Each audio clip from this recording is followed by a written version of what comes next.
9 قطعات ہیں ہمارے پاس. سب سے پہلا قطعہ ہے رسول مبین، ایک واضح رسول.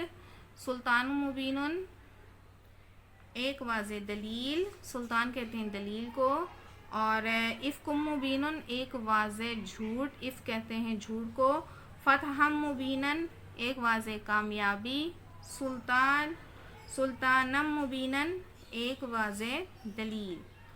تو یہاں پر آپ نے دیکھا کہ ہمارے اعراب میں مطابقت بہت ضروری ہے، اور یہاں پر جتنے بھی قطعات ہیں ان کی اعرابی مطابقت آپ کو نظر آ رہی ہوگی. پھر اس کے بعد ہے ظلال مبین. ظلال کہتے ہیں گمراہی کو، اور یہاں یوں ترجمہ ہوگا ایک واضح گمراہی. پھر ہے شیء مبین، ایک واضح چیز. الکتاب المبینی، واضح کتاب. ال کی وجہ سے، الف لام کی وجہ سے ایک یا کوئی کا اضافہ نہیں ہوگا. الحق المبین، واضح حق یا سچ. پیج نمبر 78 پر جو تیسری صفت ہے ہمارے پاس وہ ہے کریمن، اور اس کے مطالب بھی 3 مطلب لکھے ہوئے ہیں: عمدہ، شاندار یا بہترین. تو ان تینوں میں سے کسی بھی ترجمے کے ساتھ ہم ان قطعات کا ترجمہ کر سکتے ہیں. سب سے پہلے ہم فرسٹ کالم کی طرف بڑھتے ہیں. یہاں پر بھی 3 کالم ہیں اور ہر کالم میں 3 قطعات ہیں. تو پہلے کالم کی قطعات کو دیکھ لیتے ہیں. سب سے پہلے ہے رزقن کریمن. یہاں پر آپ کو پتہ ہے کہ جو دوسرا لفظ ہوتا ہے وہ صفت ہے اور پہلا لفظ موصوف ہے. صفت کا ترجمہ پہلے ہوگا. الف لام نہیں ہے، اس وجہ سے ایک یا کوئی کا اضافہ ہوگا. اور کریمن کے مطالب آپ کو بتا دیے گئے ہیں: عمدہ، شاندار یا بہترین. تو یہاں پر میں اس کا ترجمہ کرتی ہوں شاندار کے ساتھ: ایک یا کوئی شاندار رزق. ٹھیک ہے، یہ آپ کی کتاب میں اس کا ترجمہ دیا ہوا ہے. پھر ہے قرآن کریمن، ایک عمدہ قرآن. رزقن کریمن، ایک عمدہ رزق. پھر یہاں پر سیکنڈ کالم کی طرف دیکھیں. یہاں پر بھی 3 قطعات ہیں: رسول کریمن، ایک بہترین رسول. کتاب کریمن، ایک بہترین کتاب. قولن کریمن، ایک بہترین بات. ٹھیک ہے، اب ہم آتے ہیں اپنے تھرڈ کالم کی طرف، اور تھرڈ کالم میں بھی ہمارے پاس 3 قطعات ہیں. یہاں پر ہے ملکن کریمن، ایک عمدہ یا شاندار فرشتہ. اجرن کریمن، ایک عمدہ بدلہ. اور اجرن کریمن، ایک عمدہ بدلہ. آپ نے دیکھا کہ ان دونوں کے مطلب قطعات کے اعراب سے ترجمے پہ کوئی فرق نہیں پڑا. یہاں اوپر دیکھیں ہمارے پاس یہ اجرن کریمن ہے، اور اس کا ترجمہ بھی ہم ایک عمدہ بدلہ لکھ رہے ہیں. اور اجرن کریمن یعنی 2 زبر کی تنوین کے ساتھ ہے، تو بھی ہم اس کا ترجمہ ایک عمدہ بدلہ ہی لکھ رہے ہیں. یہ چیز میں نے آپ کو لیکچر 1 میں بتائی تھی کہ اعراب کی تبدیلی سے ترجمے پہ کوئی اثر نہیں آئے گا. یہ اسٹوڈنٹس پیج نمبر 78 پر ہمارے پاس جو 4 نمبر پر صفت ہے وہ ہے شدیدن. اس کے بھی 2 مطلب ہیں: شدید یا سخت. دونوں ترجمے جو ہیں ہم کر سکتے ہیں. اور یہاں پر بھی 3 کالم ہیں اور ہر کالم میں 2 قطعات ہیں. پہلے فرسٹ کالم کی قطعات کو دیکھ لیتے ہیں. عذاب شدیدن، ایک سخت عذاب. عذاب شدیدن، ایک سخت عذاب. آپ نے دیکھا کہ ہم نے ان دونوں کا ترجمہ ایک جیسا کیا ہے. حالانکہ پہلے والے قطعے میں 2 پیش کی تنوین ہے اور دوسرے قطعے میں 2 زیر کی تنوین ہے. آپ اپنی بک کو فالو کریں، بک کو دیکھیں، بک میں جو ہے اعراب لکھے ہوئے. تو لیکن ہم نے ترجمہ ایک جیسا کیا، ترجمے پہ کوئی فرق نہیں پڑا. تو اعراب کی تبدیلی سے یہاں پر ترجمے میں کوئی فرق نہیں پڑ رہا ہے. سیکنڈ کالم کی طرف آتے ہیں. سیکنڈ کالم میں ہمارے پاس ہے قطعہ بأسن شدیدن. تو بأسن کا مطلب ہوتا ہے قوت، ایک شدید قوت یا ایک سخت قوت. زلزالن شدیدن، ایک سخت زلزلہ. تھرڈ کالم میں ہمارے پاس ہے عذابن شدیدن، ایک سخت عذاب. حسابن شدیدن، ایک سخت حساب. پیج نمبر 78 پر آخری صفت ہمارے پاس ہے کثیرن، جس کے معنی ہے زیادہ. اس کا کام بھی 3 کالمز میں ہے اور ہر کالم میں 2 قطعات ہیں. فرسٹ کالم میں آ جاتے ہیں. خیرن کثیرن، زیادہ بھلائی. اذن کثیرن، زیادہ تکلیف. سیکنڈ کالم میں آتے ہیں. اختلافن کثیرن، زیادہ اختلاف. فاکہتن کثیراتن، زیادہ پھل. ذکراً کثیراً زیادہ نصیحت، منافع کثیرۃ زیادہ منافع. تو یہ آج کا جو ہے پیج نمبر 78 کمپلیٹ ہو گیا. اب ہم اپنا اسائنمنٹ لے لیتے ہیں. اسائنمنٹ کے پیجز آپ کے پاس ہوں گے. اسٹوڈنٹس یہ اسائنمنٹ پیجز آپ کے پاس ہوں گے. میں نے اس وقت جو آپ کو کام دینا ہے وہ اسائنمنٹ کا کوشچن نمبر 2 ہے جو آپ کے سامنے اسکرین پر نظر آ رہا ہے. اس میں آپ سے یہ پوچھا جا رہا ہے کہ دیے گئے قطعات میں موصوف اور صفت کی نشاندہی کیجیے. تو لیکچر 1 اور لیکچر 2 میں ہم بہت دفعہ بتا چکے ہیں کہ پہلا لفظ کون سا ہے، موصوف ہے یا صفت ہے. ان 5 قطعات میں آپ نے موصوف اور صفت کو ڈھونڈ کر ان کے کالمز میں لکھنا ہے. صفت کے کالم میں صفت لکھنی ہے اور موصوف کے کالم میں موصوف لکھنا ہے. یہ کوشچن نمبر 2 آج کا آپ کا اسائنمنٹ ہے. انشاءاللہ نیکسٹ لیکچر جو ہے ہمارا سبق نمبر 1 پر ہی ہوگا اور ہم پیج نمبر کریں گے 79 اور اسائنمنٹ ورک بھی مزید آپ کو دیا جائے گا. میں آپ کو پریفر کروں گی کہ آپ اپنے لیکچرز کے تھرو ہی اپنے بک ورک کو کمپلیٹ کریں تاکہ کسی قسم کی کوئی غلطی کی گنجائش باقی نہ رہے. اور جتنا کام ابھی تک آپ نے کر لیا ہے یا کر رہے ہیں اس کو اپنے بک پہ اتارنے کے ساتھ ساتھ یاد بھی کر لیجئے اور وقت پر اپنا کام چیک کروائیں.